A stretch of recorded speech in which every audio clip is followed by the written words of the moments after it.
It's been nearly 2 months since Lilly and Jack Sullivan vanished from a quiet home in rural Nova Scotia. And yet, no solid leads, no confirmed sightings, and no arrests. But here's what doesn't sit right. 3 children lived in that house, yet it took far too long for anyone to realize 2 were gone. Both adults, Malaya and Daniel, insist the kids simply wandered into the woods. But too many signs suggest otherwise. And Daniel himself.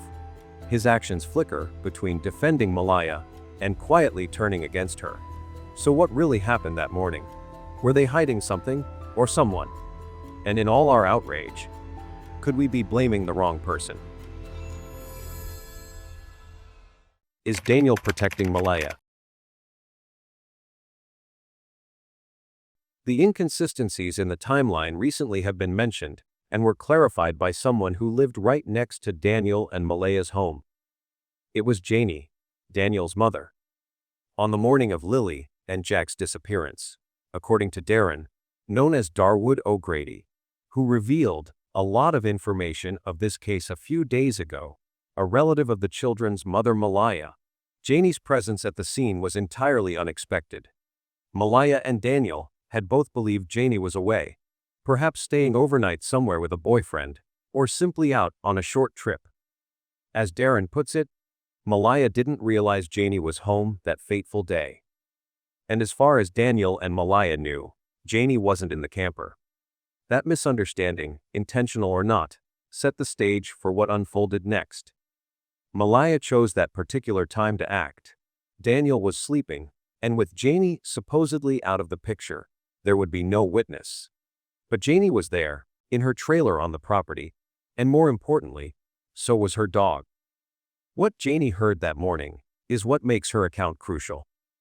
She was awakened by the sound of her dog barking, a dog known to react to anything unusual. But before the barking, there were the children's voices. Janie heard Lilly let out what Darren described as little screaming thing, but clearly loud enough to trigger her dog and wake Janie up. She also heard Jack saying something indistinct. A sound of movement and chatter from the children. Something clearly out of the ordinary. The dog's reaction acted like an alarm, cutting through the early morning silence and pushing Janie to rise and check what was going on. From inside her trailer, she could hear them moving, Malaya and the children.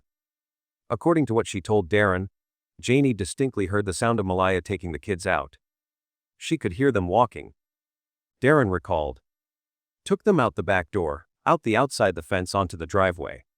This wasn't some vague impression. It was footsteps, direction, and purpose. Janie recognized it, knew the rhythm and weight of someone guiding small children, and heard it moving away from the yard. She heard them do. This account gains even more credibility through a physical detail Janie shared with Darren. The night before, in the rain, she had taken a shovel to patch up a pothole and a small ditch on the far edge of the driveway. The gravel was soft, muddy. Not really good clean stone, Darren said, and the rain had left it damp and pliable.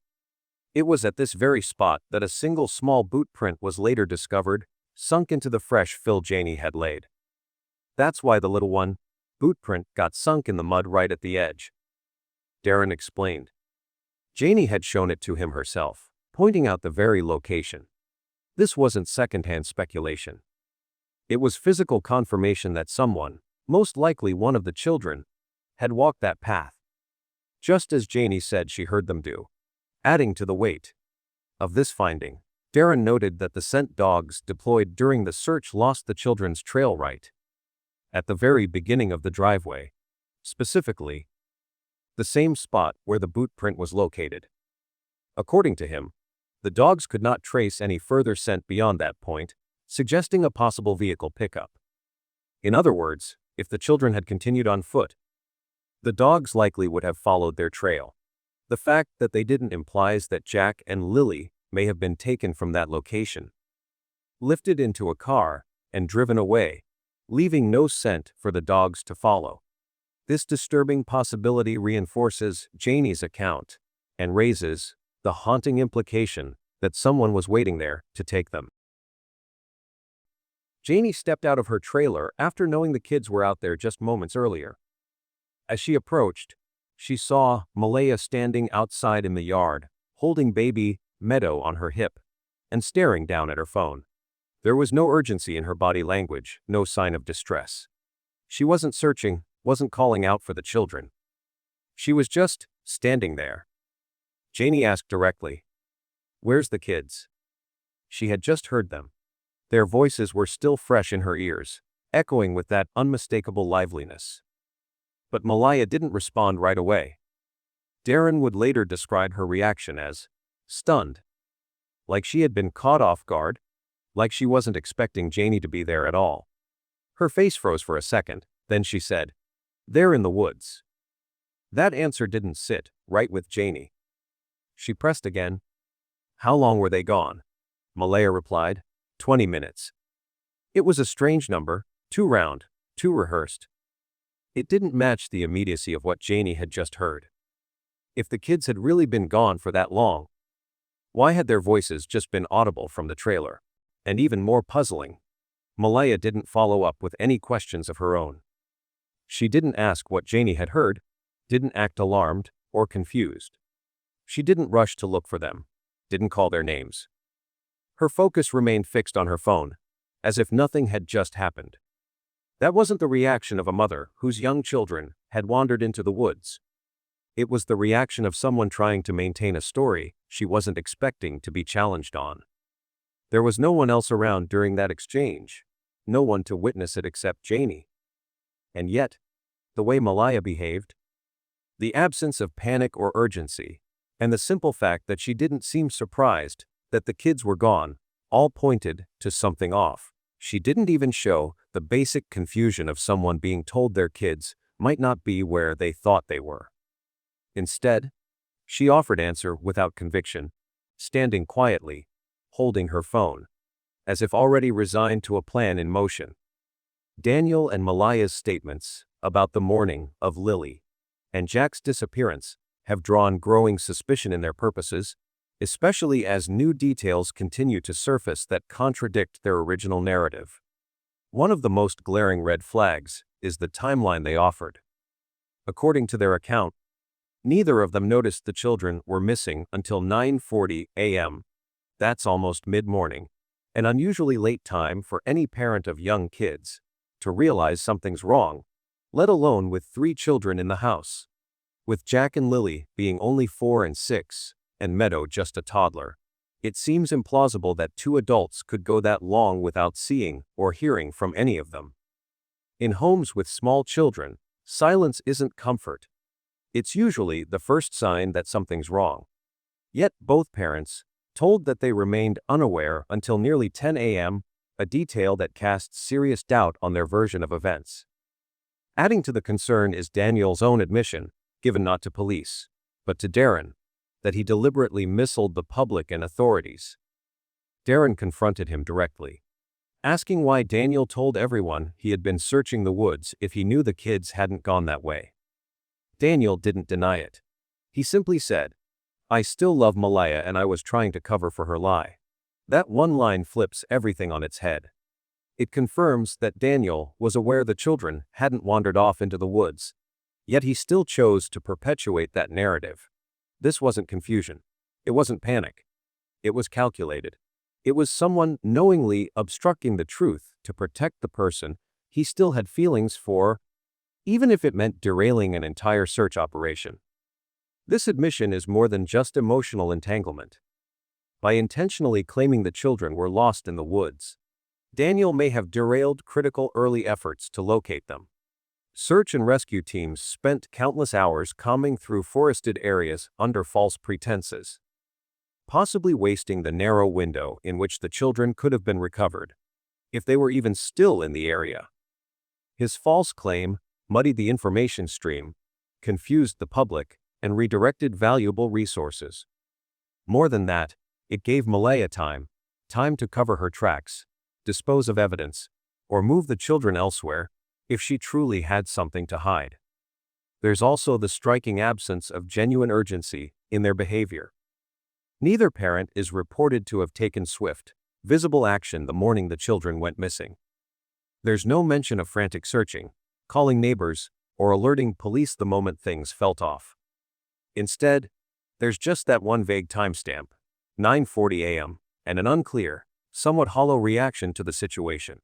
That kind of passivity doesn't line up with what anyone would expect from caregivers discovering two children are suddenly gone.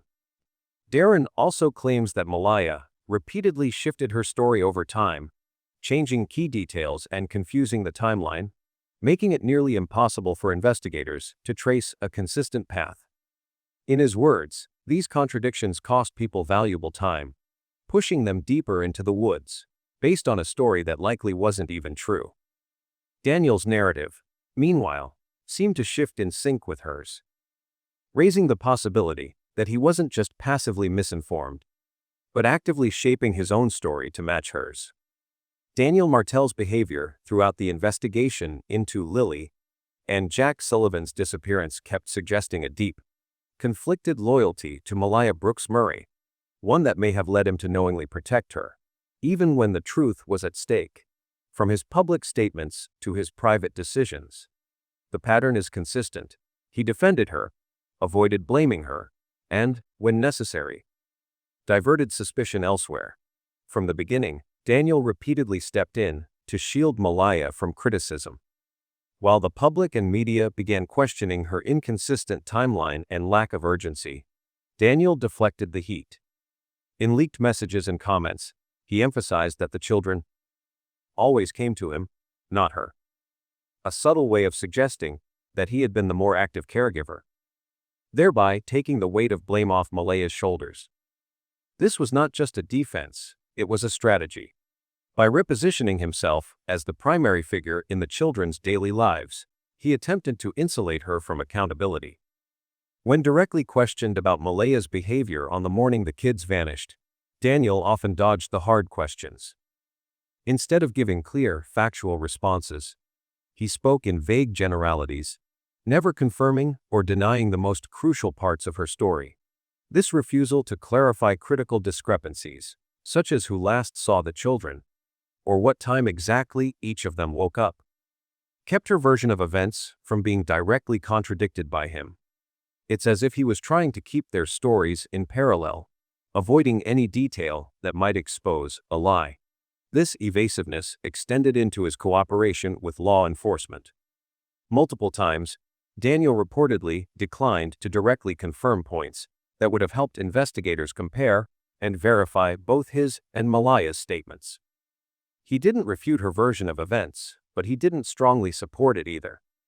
He existed in that gray space, enough to appear helpful, but not enough to damage her narrative. That kind of half-cooperation is often more damaging than outright silence, because it clouds the timeline with uncertainty. When Malehya made statements that were likely false, such as unclear whereabouts or vague actions during the crucial morning hours, Daniel didn't correct her, even though he was in a position to do so. His silence in these moments became a form of passive protection. It allowed her statements to stand uncontested, buying her more time and casting doubt on suspicions that might have otherwise intensified. Even more telling is how Daniel consistently redirected blame away from Malehya. Instead of exploring the possibility that she may have played a role in the children's disappearance, he floated other theories: a possible abduction by a stranger, a lapse in neighborhood security, or some outside failure.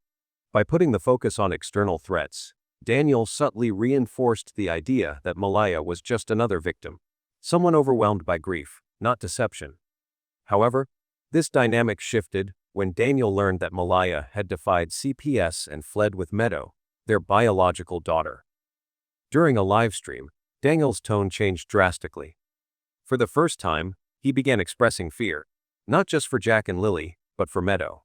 He revealed that Malehya was supposed to be under 24/7 supervision from CPS and had broken protocol. He said she was terrified investigators are close, and was now running from RCMP. He voiced deep concern. Now Meadow is at risk of being taken. It was clear he no longer had any control or access. He had been cut off from daughter entirely. In that livestream, Daniel painted a very different picture of Malehya than the one he had previously protected. He described her as emotionally unstable, shaped by trauma from a previous relationship, and behaving erratically, especially after a brief, private conversation with her mother inside an ambulance. She told RCMP she felt safe with me, he said, but 5 minutes in an ambulance with her mom, and she came out a different person. These words marked the beginning of his public disassociation from her. But even then, he still didn't accuse her of harming the children. Instead, he clung to the belief that they were alive, citing polygraph results as proof that everyone passed.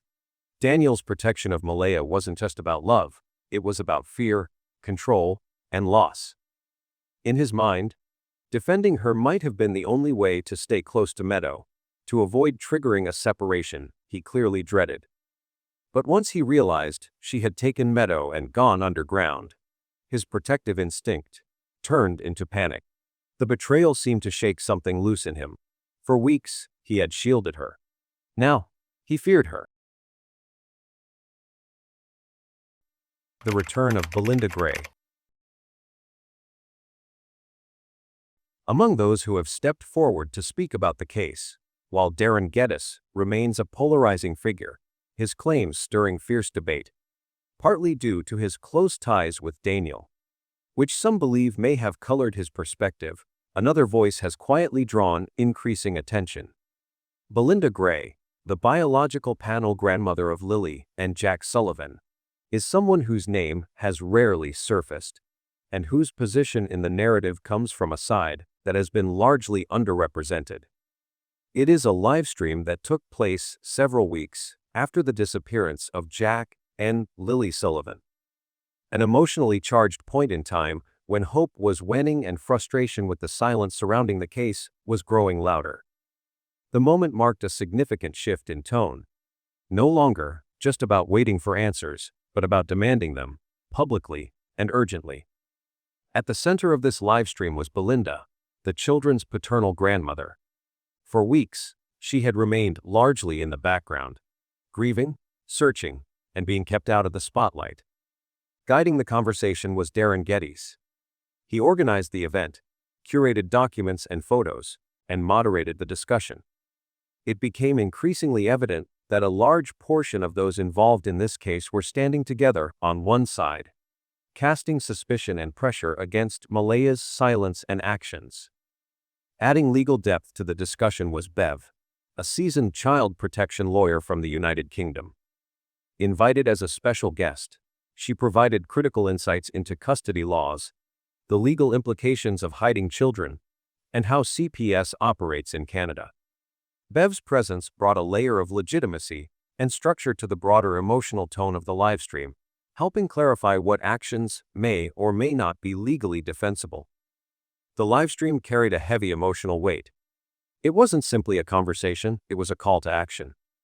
The atmosphere was thick with grief, urgency, and a palpable sense of injustice. Through every pause and every tear, there was a shared determination. This was not going to be another cold case swept under the rug.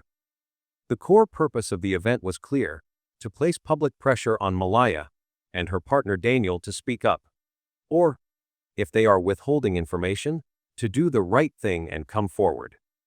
It was also meant to draw attention from the media, authorities, legal entities who may be able to intensify the investigation.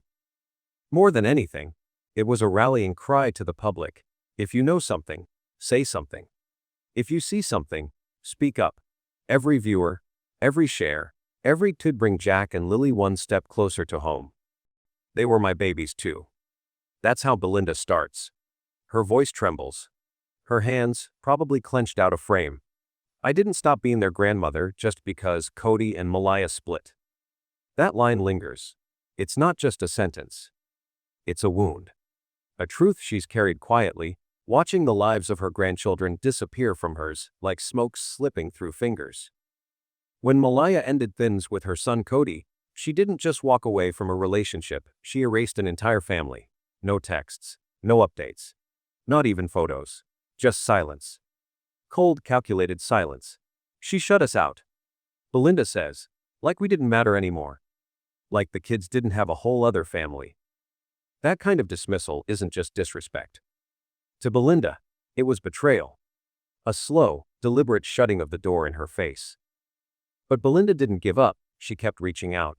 Again and again. I left messages. I sent texts. Nothing.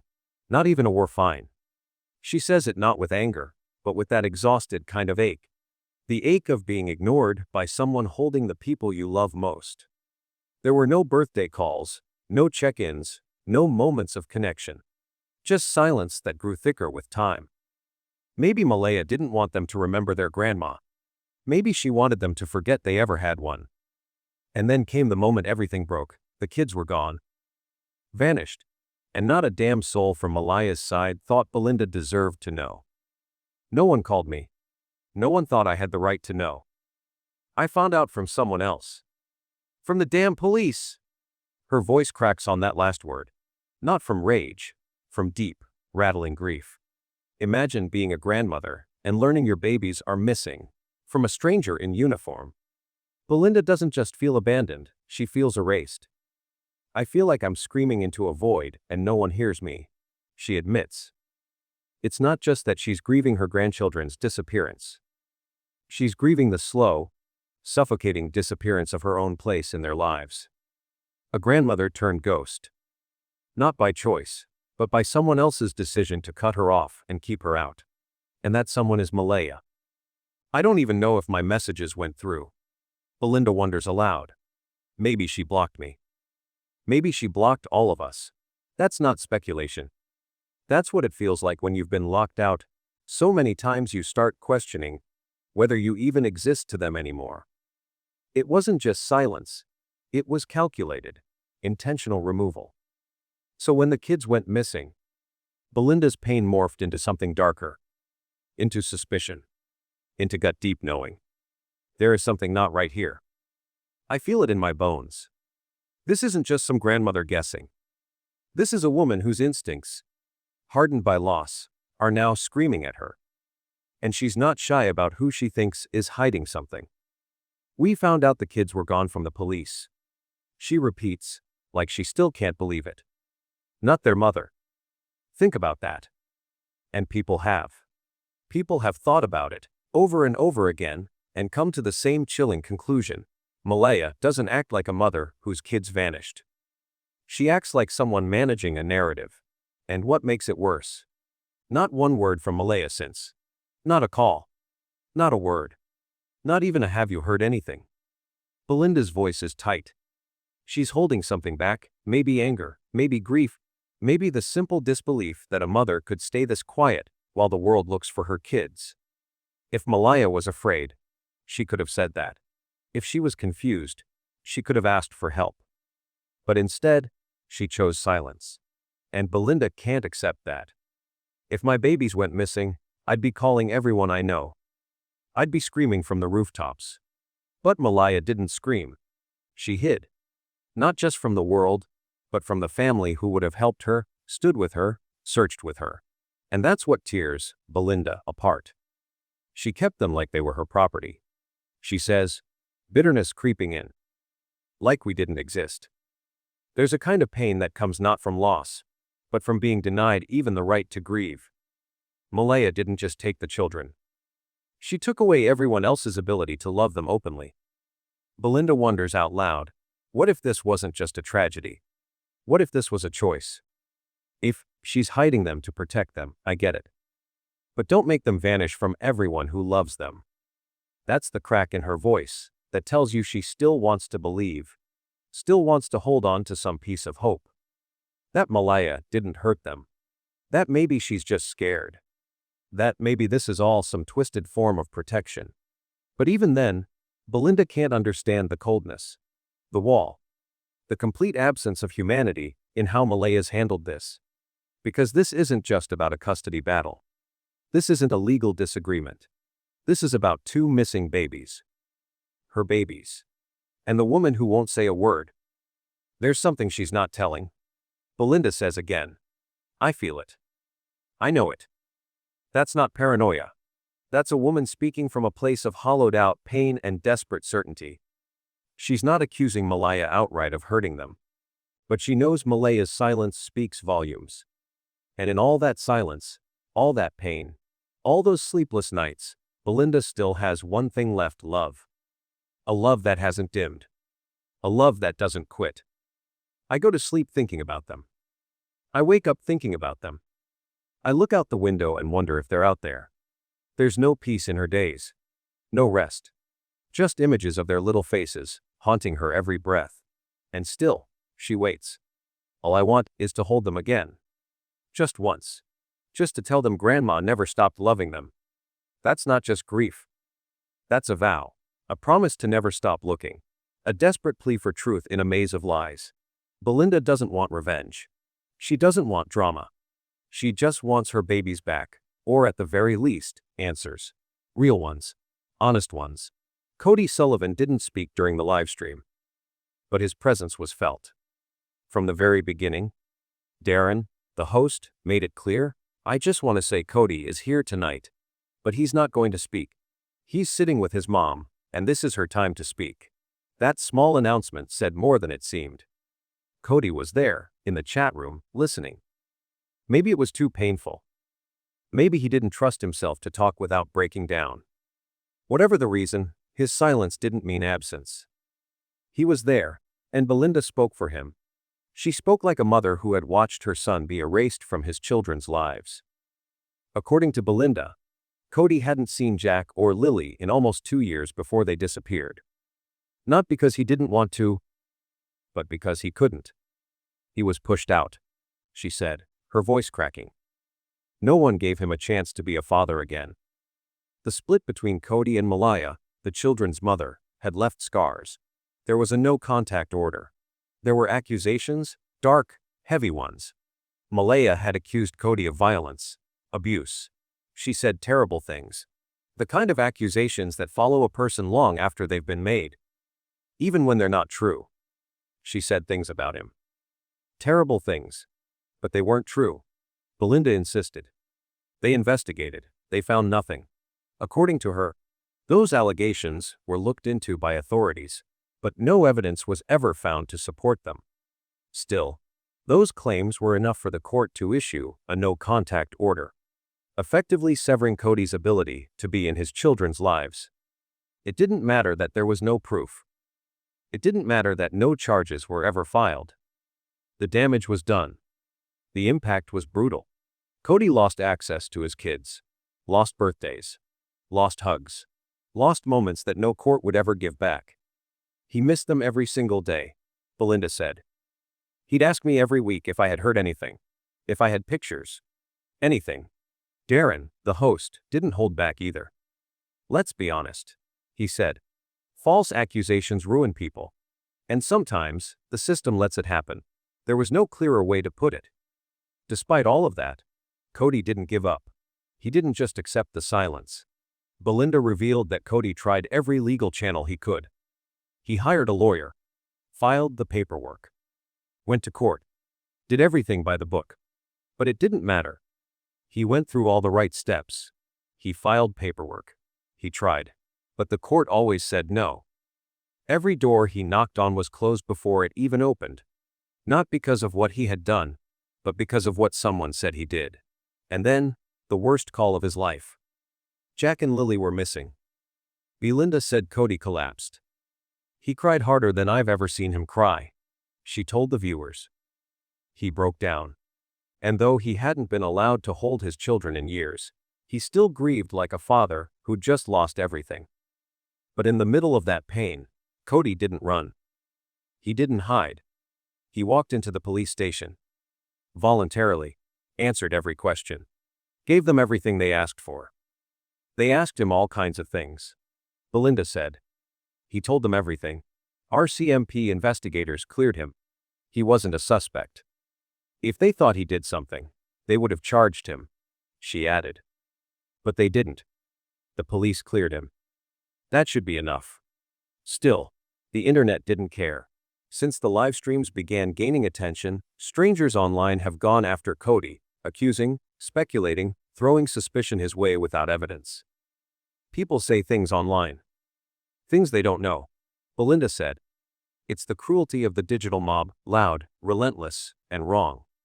Through it all, Cody has stayed quiet. He hasn't posted. He hasn't retaliated.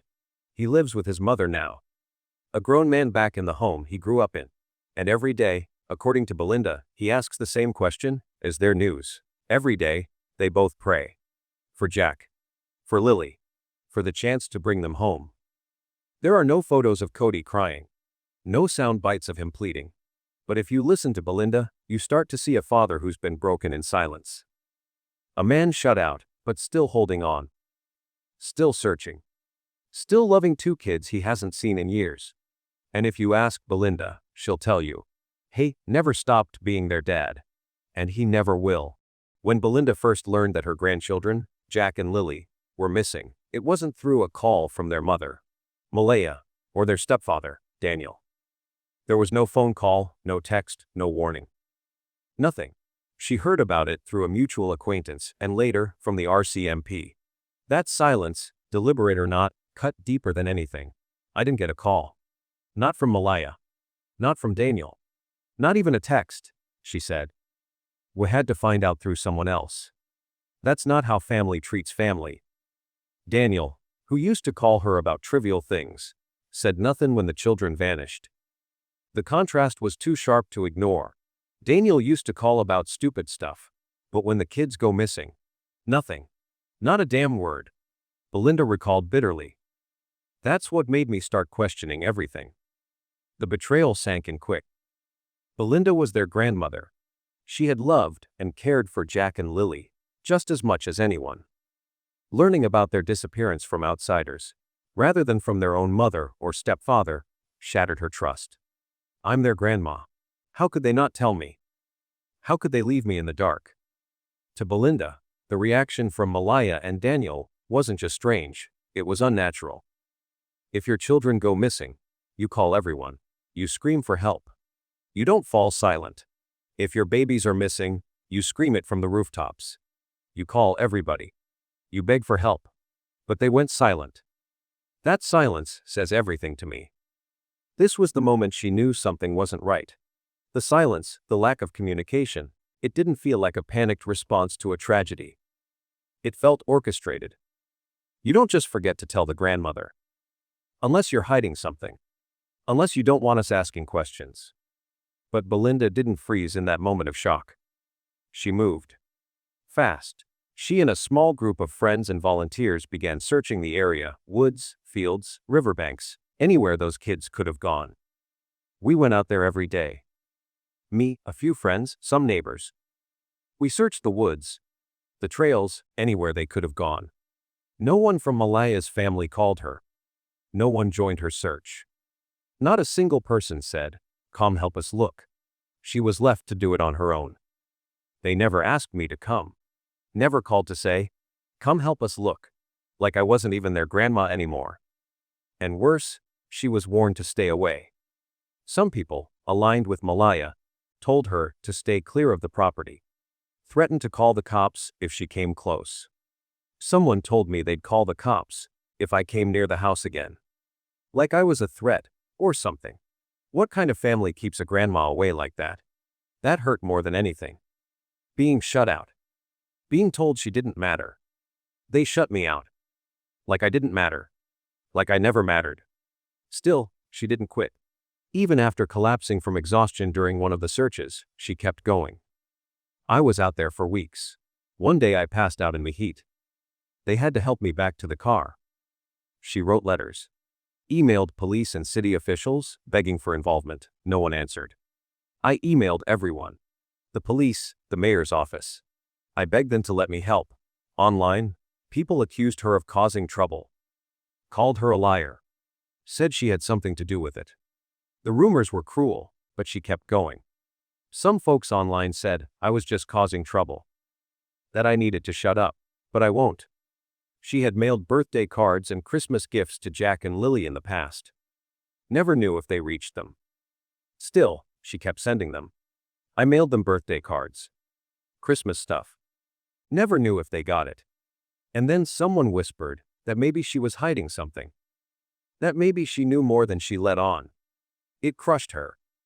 Can you imagine being out there, breaking your back to find your babies, And someone whispers, what if she knows more than she says? But no amount of judgment or pain could stop her. Because it wasn't about her. It was about the kids. I just want to hold them. I want to tell them Grandma never gave up. They deserve to know someone was still out there, looking, fighting, loving them. And to those still watching, still judging, she had only this to say, I'm not here to be liked. I'm here because those kids matter. And I won't stop until they're found. Belynda expressed profound frustration and heartbreak over how the authorities have handled the case of her missing grandchildren, Jack and Lily. She revealed that she and her family weren't given any meaningful updates from the RCMP. In fact, the way she learned that the children were missing was not through a call from the police or from Malaya, their mother, but through Facebook. I had to find out from Facebook that my grandbabies were missing. Not from the police. Not from Malaya. That moment deeply wounded her. It made her feel erased, as if she had no standing in the eyes of the system, no recognition as someone who deeply loves and grieves for the children. She also criticized the lack of transparency from the RCMP. They wouldn't confirm or deny critical details, like whether a piece of Lily's blanket had been found, or if there were any viable suspects. Instead, they repeated the same vague line. It's an open investigation. Belynda questioned the meaning of those words when, as she put it, my grandkids are out there. The implication was clear. Whatever they were doing, it didn't feel like enough. She questioned why the case wasn't treated as an abduction from the beginning. Time was lost. There was no AMBR alert, no urgent mobilization of resources like she'd seen in other missing children cases. That delay may have cost them precious chances. Feeling powerless, she and a group of volunteers launched their own search efforts. No guidance, no coordination, just desperation. And even then, she was told by authorities not to enter certain areas she believed could hold answers. They were left to fend for themselves, she said. That isolation, that lack of support, broke something inside her. If the system won't fight for them, then I will. Back to Malaya, she spoke directly to Malaya.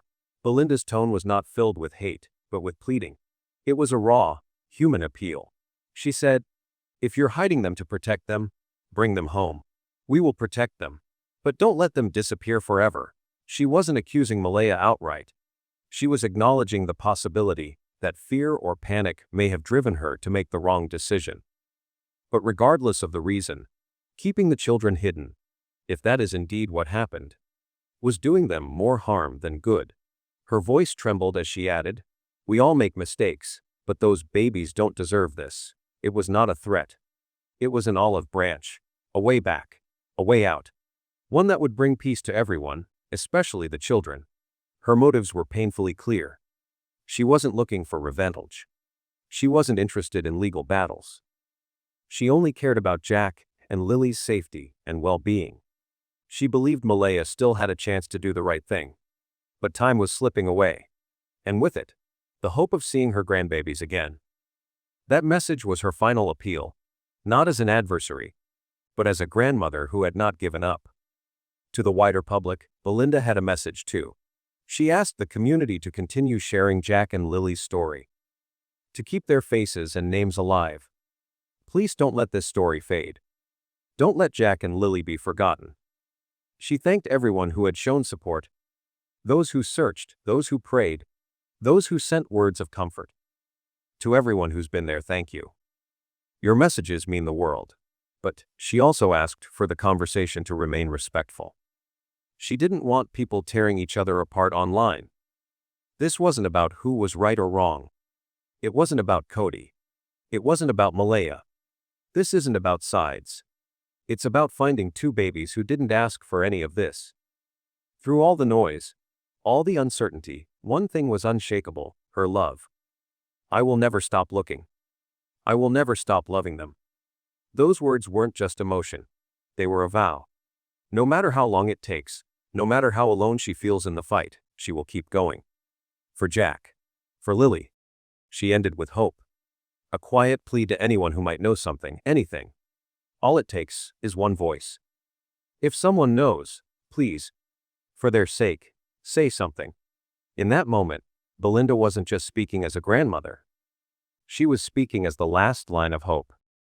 For Darren, he made it clear, from the very beginning, that he wasn't representing Cody, nor trying to paint him as a perfect father. But he also refused to stay silent when he saw a man, completely shut out of his children's lives. I'm not here to defend Cody like he's perfect, he said. But I don't see any effort to even let him speak. He's their dad, whether you like it or not. For Darren, this wasn't about choosing sides, it was about standing up for two missing children and questioning why a father had to learn about their disappearance through the police instead of their mother. He didn't even know his kids were missing until the cops told him. Imagine that, being their father and the last to know. Darren said. Why would a mother not tell the father that their kids are gone? No matter what happened between them, that's cruel. He acknowledged that Cody might have made mistakes in the past, but emphasized that no mistake justifies erasing someone from their children's lives during a crisis of this scale. When it came to Belynda, the children's grandmother, Darren didn't hesitate to voice his support. He credited her as the only person who had consistently shown up, spoken out, and done everything she could to keep the public's attention on Jack and Lily. Belynda has shown up. She's talked. She's cried. She's pleaded. That's more than I can say for the other side, he said firmly. He defended her when some viewers questioned her motives, stating, if you think Belynda's doing this for attention, you clearly haven't watched her cry over those babies. In Darren's eyes, without her, this case might have already faded into silence. She's not perfect. None of us are. But she's doing what a grandmother should, fighting for her grandkids. Darren didn't shy away from confronting accusations against Cody either. When comments surfaced suggesting Cody had a violent past, Darren challenged them head-on. If there were charges, bring them. But I don't see any court order saying Cody can't be involved or care. To Darren, the bigger issue was that both Cody and Belynda had been completely shut out, with no communication, no updates, nothing.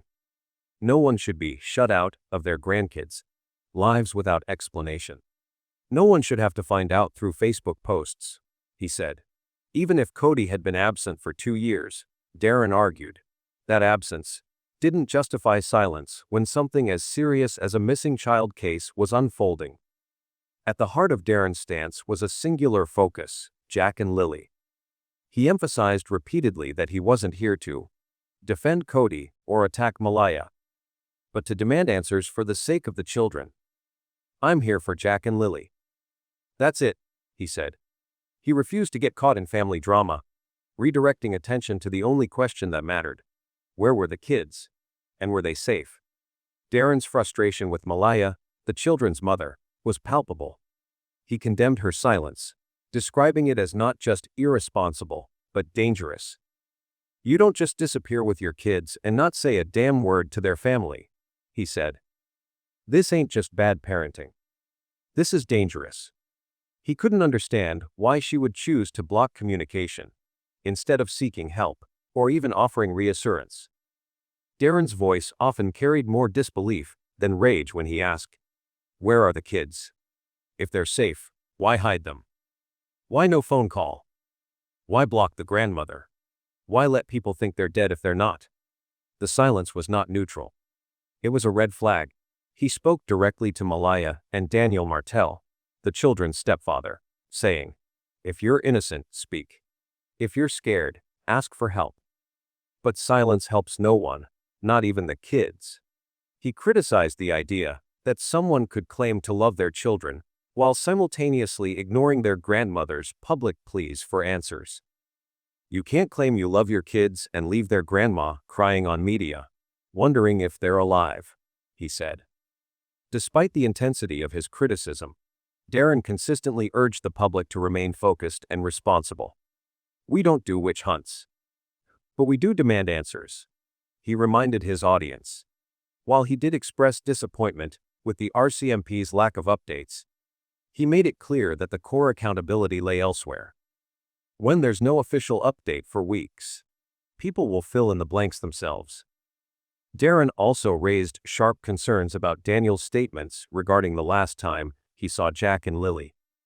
According to Darren, Daniel's account kept shifting from the living room to outside to the breakfast table. First he says he saw them in the living room. Then it was outside. Then it was at breakfast. Which one is it, Daniel? Darren questioned. That's not a small detail. That's the detail. If you can't get that straight, people will think you're hiding something. The fact that no one else was present to verify those accounts only fueled his suspicion.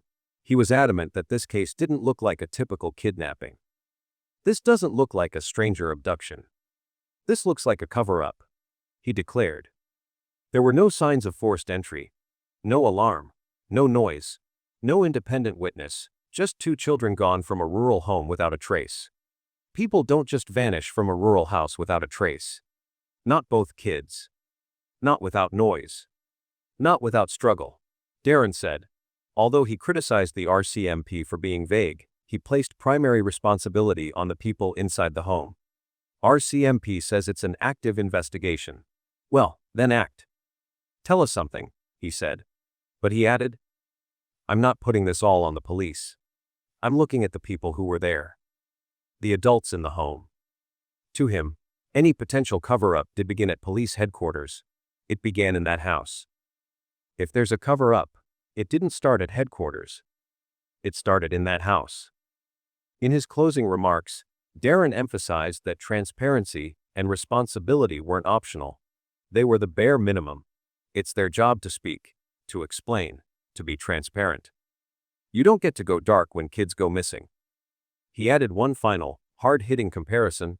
If Cody or Belynda did half of what Malaya and Daniel are doing, blocking, hiding, not talking, they'd be in handcuffs already. Beside the talk of Belynda and Darren, Bev, a child protection lawyer from the United Kingdom, was invited onto the livestream to offer a neutral, professional legal perspective grounded in international child welfare principles. With years of experience in handling missing child cases and custody disputes, Bev approached the situation with composure and clarity. Her role was not to pick sides, neither for Cody nor for Malaya, but to analyze the situation based on what the law demands when children's welfare is at risk. From the outset, Bev emphasized the foundational belief in child protection law. A child is not a possession. You don't get to hide a child to avoid consequences or conflict, she stated firmly. She clarified that if a parent is concealing a child's whereabouts, intentionally keeping them hidden from family, authorities, or legal oversight, such an act could potentially qualify as child concealment or custodial interference, depending on local statutes. Even if Malaya believed she was acting in the children's best interest, Bev stressed that that belief doesn't override the child's right to safety, identity, and contact. Bev maintained a calm but unwavering tone, often returning to a central question in child protection. Is this in the child's best interest? That question hasn't been answered here. She differentiated clearly between protecting a child from danger versus isolating them from accountability or lawful processes. There's a difference between keeping a child safe and hiding them, she said. One is lawful and protective. The other is isolating and dangerous. If Malaya truly feared harm, Bev questioned why she hadn't sought a protection order or contacted child services, as any parent would in a legally sound effort to protect their children. One of Bev's strongest concerns was the imbalance of communication between families. She criticized the fact that Belynda, the children's paternal grandmother, was left in the dark for weeks, without updates, without replies, without even acknowledgement. Extended family have rights too, Bev pointed out. Grandparents have rights. Not legal custody, but rights to know, to ask, to care. She found the decision to block Belynda and cut off contact deeply concerning, and not something that could be justified by the desire to keep peace or avoid drama. In regard to law enforcement's role, Bev gently but firmly questioned the RCMP's handling of the case. If this is truly a criminal matter, where is the criminal action? If it's not, then why is the public being told so little? Transparency, she reminded, is not about blame, it's about protection. Transparency is a tool of protection, not of blame. Keeping the public informed can prevent further harm. Bev also warned that any failure in evidence handling or investigative urgency could cause unnecessary delays and potentially deepen the harm to the children involved. Rather than only pointing out flaws, Bev also offered potential legal solutions for Cody and Belynda. She suggested they could request an emergency court hearing, ask for disclosure from the police, or petition for guardianship if the children are found. In the UK, she noted, a prolonged disappearance without parental cooperation often triggers emergency government guardianship procedures, highlighting the severity with which such behavior is treated in other jurisdictions. Despite her legal tone, Bev's words were not without feeling. Though never emotional on the surface, there were moments when her voice slowed and her words carried quiet weight, especially when reflecting on the children themselves. "Sometimes I wonder," she said, "if the children could speak, what would they say about being caught in the middle like this?" She concluded her remarks with a striking truth. Children have the right to be seen, heard, and protected, not hidden away while adults settle their own problems. In that single sentence, Bev distilled both the tragedy and the urgency of the case, making it clear that no personal conflict, no private agenda, can justify silence when two children have vanished without a trace. Darren's livestream not only told more details about the insiders, but also debated the evidence found in the search. During the broadcast, he revealed that a blanket, believed to resemble one owned by little Lily, had reportedly been found near a wooded area not far from the family's home. But what should have been a vital lead quickly became a cloud of uncertainty. Darren made it clear, RCMP had not confirmed whether the blanket belonged to Lily. They hadn't released photos. They hadn't disclosed the exact location. Neither family members nor the public were allowed to inspect it. There was no information about DNA testing, fingerprints, or even scent detection by search dogs. It was said to resemble Lily's blanket, but we've had no confirmation from RCMP that it's hers. If that was her blanket, it's the only physical trace we have. Why the silence?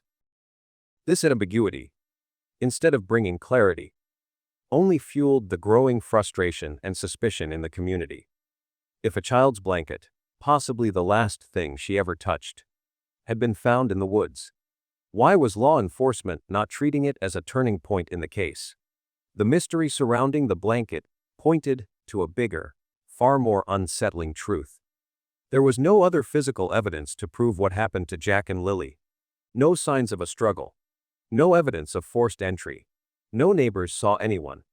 There were no surveillance cameras on the property or nearby. No witnesses. Nothing. Darren said it flatly. We don't have a single image of them leaving. Not a neighbor. Not a store. Not a camera. Nothing. This lack of visibility meant that investigators were operating in a complete vacuum.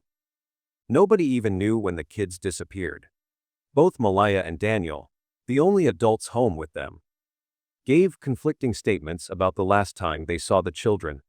One moment it was breakfast, the next it was outside, then inside again. That chaos in the timeline crippled the investigation. Darren emphasized, without a clear window of disappearance, you can't align surveillance. You can't pull license plate data. You can't verify phone pings. And speaking of pings, there weren't any. There was no mention of RCMP pulling phone records, GPS history, or nearby store footage. No highway toll cameras, no gas station logs. The digital footprint of the family, particularly Malaya and Daniel, had either not been investigated or wasn't being shared with the public. If they left the house, show us how. If they didn't, then we need to look harder at who was inside. In addition to the physical and digital dead ends, Darren and Bev both criticized RCMP for keeping the search strategy and field efforts completely opaque. No maps, no scope of coverage, no indication of whether a grid search had been conducted or what areas were ruled out. They hadn't even released an image of the blanket. which could have helped a local resident recognize it or confirm its origin. Darren didn't mince words. They're either hiding something, or they don't know anything. And both are terrifying. Adding to the complexity was the geography of the home itself. According to descriptions shared in the livestream, the property sat deep in a rural, wooded region, isolated, with no neighbors in visual range. The area was surrounded by thick tree lines and narrow gravel roads, making it virtually impossible to notice anything unusual. No doorbell cams. No foot traffic. No random deliveries. Darren warned. Without witnesses or footage, you're relying entirely on the people inside that house. And they're not talking. In a case already hampered by silence, the so-called blanket, that small, soft scrap of fabric, stood out as the one potential clue that might bridge the void. But without confirmation, without access, and without transparency, it was just one more unanswered question. One more symbol of a search that, so far, has only led to silence. What happened on was more than just a live stream. It was a desperate cry for answers, a raw and emotional plea from a grandmother who's been left in the dark for too long. Belynda didn't come on for attention. She came on because two little kids she loves more than anything have vanished into silence, and the people who should be answering questions aren't saying a word. Her voice cracked, her hands trembled, but she spoke, because someone had to. Bev, the child protection lawyer, brought something this case has been missing: clarity. She reminded everyone that children aren't property. You don't get to hide them, silence the truth, or decide unilaterally what's best for them without consequences. Her legal breakdown showed just how serious this situation really is, and how unacceptable it is that we still don't know where Jack and Lily are after all this time. What's most chilling is the silence. No media appearances from Malaya. No public statements from Daniel. No new updates from RCMP. And yet, somewhere out there, two kids either need help or justice. And the longer this silence stretches, the more the world begins to suspect the worst. This livestream wasn't about pointing fingers. It was about pushing for truth. It was about breaking the silence that's been suffocating this case for weeks. And if Malehya or Daniel's out there watching, hear this: if you're hiding those kids, bring them back. Now. If not, then stand up, speak out, and help us find them. Because the world is watching now, and we won't stop asking. We won't stop searching until Jack and Lily are home. If there's one thing this livestream reminded us, it's that the truth doesn't stay buried forever. When Darren joined Belynda on screen, what we witnessed was not just emotion. It was lived experience. It was pain that had no outlet, confusion that had gone unanswered for too long, and love for two children who disappeared without a trace. Together, Darren and Belynda painted a clearer picture, not just of what happened, but of what's been endured. Their honesty, their transparency, and their willingness to speak when others remain silent gave the world something that's been missing in this case: perspective. Too often in missing child cases, the voices of those closest to the victims get drowned out by official statements or legal silence. But that changed. We heard from a grandmother who still wakes up hoping today will be the day she sees her grandbabies again. We heard from a friend who's carried this weight with her every single day. And we saw that when people step up, when they speak truth, even through tears, the darkness starts to crack. The lesson here is that community matters, transparency matters, and silence from those who should speak can be louder than any confession. What Darren and Belynda did tonight was give Jack and Lily something they haven't had in weeks: a voice. So, wherever Jack and Lily are right now, whether they're safe and hidden or waiting to be found, we lift them up. We pray for their protection, for their return, and for justice to be done. Because every child deserves to be seen.